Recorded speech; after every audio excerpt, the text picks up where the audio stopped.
دکتر نجیب، رئیس جمهور محبوب یا قصاب کابل. با کابل پرس همراه باشید.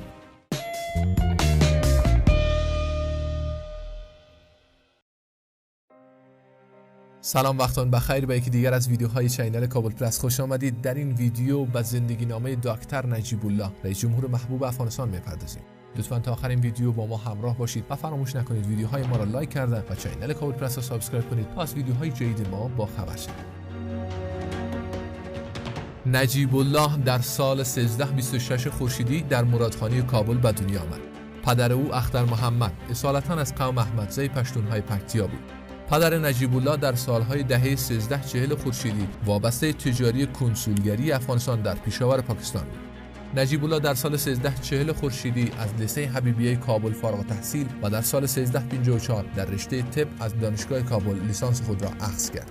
وی آخرین رئیس جمهور دولت تحت حمایت شوروی سابق در افغانستان بود که در مقایسه با 3 رئیس جمهور پیش از خود نفوذ بیشتری در میان مردم و هواداران حزب داشت. او در سال 1344 به حزب دموکراتیک خلق پیوست و خواندن آثار مارکسیستی آغاز کرد و در سخنرانی و همایش‌های دانشجویی و حزبی مهارت یافت. او بزودی در میان اعضای حزب در دانشگاه و فردی شناخته شده مبدل شد و با پیشرفت سریع در تشکیلات سازمانی بزودی در حلقه افراد بسیار نزدیک و ببرک کارمل رهبر بخش جناح پرچم حزب درآمد. نجیب الله زمانی که هنوز دانشجوی دانشگاه کابل بود، دولت ظاهرشاهی او را 2 بار زندانی کرد و نشریه پرچم، تنها نشریه حزب دموکراتیک خلق در آن زمان، خبرهای زندانی شدن او و دیگر اعضای حزب را منتشر می‌کرد. اما نجیب الله در زمان کودتای 7 ثور 1357 که منجر به سرنگونی رژیم محمد داوود و استقرار دولت به رهبری حزب دموکراتیک خلق در افغانستان شد، رئیس اداره امور دانشجویی دانشگاه کابل. رژیم کودتایی او را در ماه سرطان 1357 به سفارت افغانستان در تهران فرستاد، ولی دیری در مقام سفارت نماند و به کشور فراخوانده شد.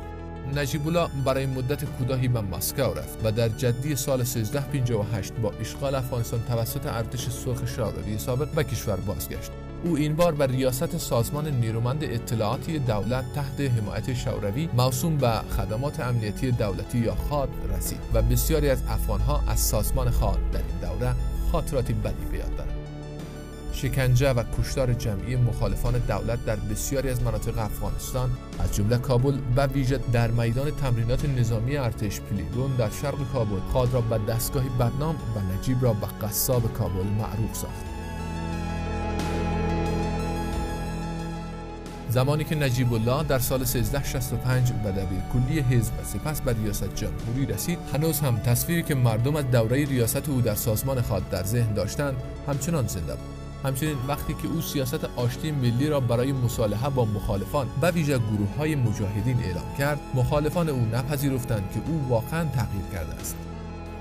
نجیب الله در دوره ریاست جمهوری خود دست به اصلاحات گسترده‌ای در نظام و سیاست‌های حزبی وارد کرد. حتی نام حزب را تغییر داد و حزب دموکراتیک خلق را به حزب وطن تغییر نام داد.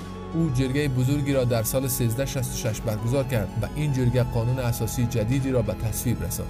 در این قانون اساسی آزادی‌های زیادی برای شهروندان کشور از جمله آزادی رسانه‌ها و تشکیل احزاب سیاسی تضمین شد. احترام به دین مقدس اسلام و پیروی از آن برای دولت الزامی شد و نجیب الله حتی خود در برخی از گردهمایی‌های مذهبی در کابل شرکت می‌کرد. خروج ارتش شوروی سابق از افغانستان 26 دلو 1367 و کودتای نافرجام شهنواز تنایی وزیر دفاع دولت نجیب الله در 16 دلو 1368 از مهمترین رویدادهای نظامی دوره ریاست جمهوری او شمرده می‌شد.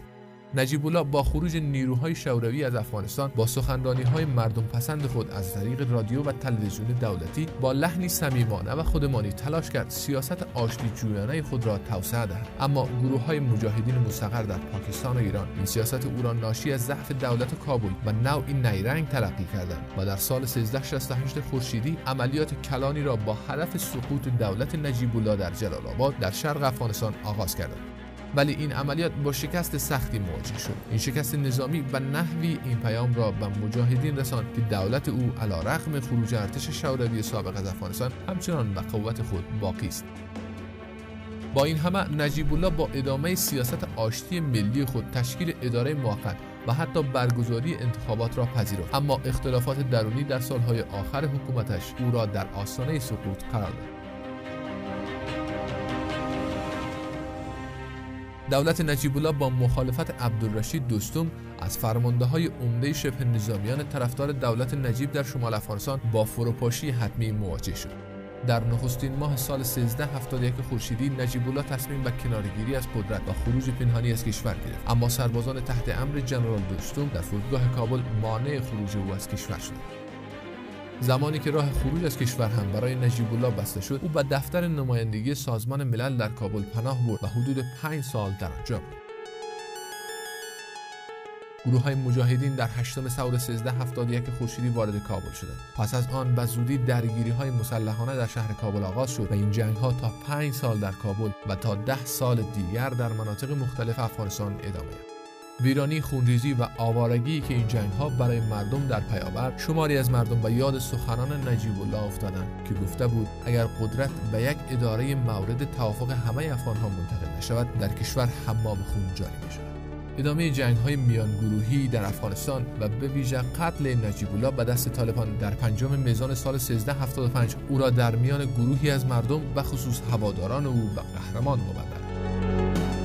طالبان به محض ورود به شهر کابل، نجیب الله و برادرش جنرال احمدزی را از دفتر سازمان ملل در کابل بیرون کردند و در چهارراه آریانا و پایه برق آویختند. طالبان جسدهای آنها را در همانجا گذاشتند تا همه کسانی که از آنجا می‌گذشتند ببینند. درباره انگیزه و عاملان قتل نجیب الله مطالب زیادی نشر شده است. از جمله برخی گفتند که او را عوامل با نفوذ پاکستانی در درون گروه طالبان و دلیل مخالفت دکتر نجیب الله با موافقتنامه دیورند کشتند، اما برخی نوشتند که او را مخالفان حزبی او که در آن زمان با طالبان همنوا بودند و دار آویختند. پس از سقوط طالبان در خزان سال 1380 خورشیدی که بازار عکس‌های رهبران مجاهدین و ویژه حامد کرزی رئیس جمهور دولت و پس از طالبان و احمد شاه مسعود فرمانده مشهور مجاهدین گرم شد، عکس‌های نجیب الله هم در کنار عکس‌های آنها قرار گرفت. در سالهای اخیر مجموعه سخنرانی‌ها و تصاویر ویدیویی او بر روی سایت‌های اینترنتی و کتابفروشی‌های کابل و تقریباً همه شهرهای افغانستان پیدا می‌شود. حتی عکس‌های او با عنوان قهرمان شهید در سالنامه‌ها به چاپ می‌رسد. با این همه سایه سنگینی که ریاست او در سازمان خاد بر شخصیت نجیب الله افکند از ذهن بسیاری از افغان‌ها زدوده نشده و آنها هنوز هم او را با همین تصور و از همین زاویه می‌شناسند. با تشکر از اینکه با ما در این ویدیو همراه بودید. اگر کانال ما را سابسکرایب نکرده اید همین لحظه سابسکرایب کنید. نظرات خوبتان را با ما شریک بسازید تا در ساخت ویدیوهای بعدی از آنها استفاده کنیم. تا ویدیوی دیگر، خدا نگهدارتان.